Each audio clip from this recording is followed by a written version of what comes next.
Bukod sa Severa Home sa Pampanga, meron din dimanong anomalya sa Globe Asiatic Tower 2 sa Mandaluyong City.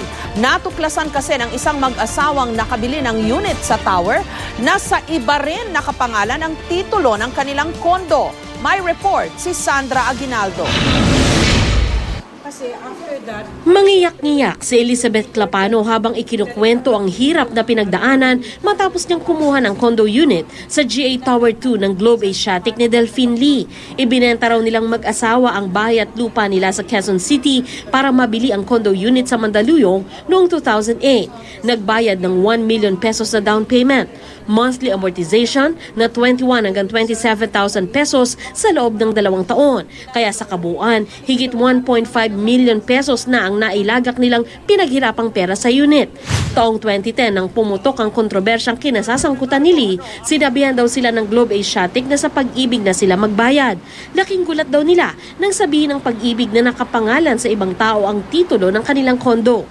Daddy is a senior citizen already. Ako, I'm 58. I'm 2 years away from senior citizen age, di ba? So, isipin mo na lang yun. Gusto namin magka-peace of mind in our old age. Taong 2011, naglabas daw ang Globe Asiatic ng notice of cancellation para sa kanilang unit pero nakapangalan din ito sa isang Raquel Mahano na hindi nila kakilala at hindi rin matagpuan sa sinasabing address nito. Napatunayan lang daw ng notice of cancellation na talagang pinangalan sa iba ang unit na hinulug-hulugan nilang mag-asawa. Ang masaklap, hindi pa rin naipapangalan sa kanila hanggang ngayon ang titulo, kaya ayaw rin tanggapin ng pag-ibig ang hulog nila. Ang nangyari, hindi po naibibigay ito.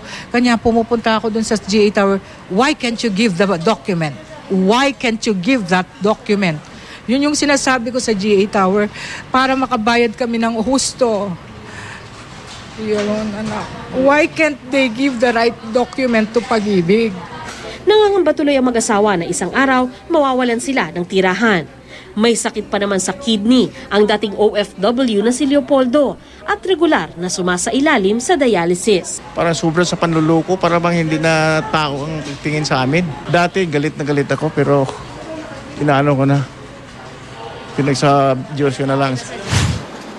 Sa Quezon Avenue, Quezon City naman, nakatiwangwang lang ang hindi natapos na Globe Asiatic Sky Suites.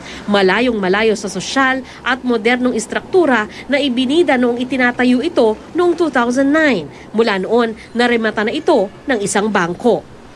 Sandra Aguinaldo, GMA News.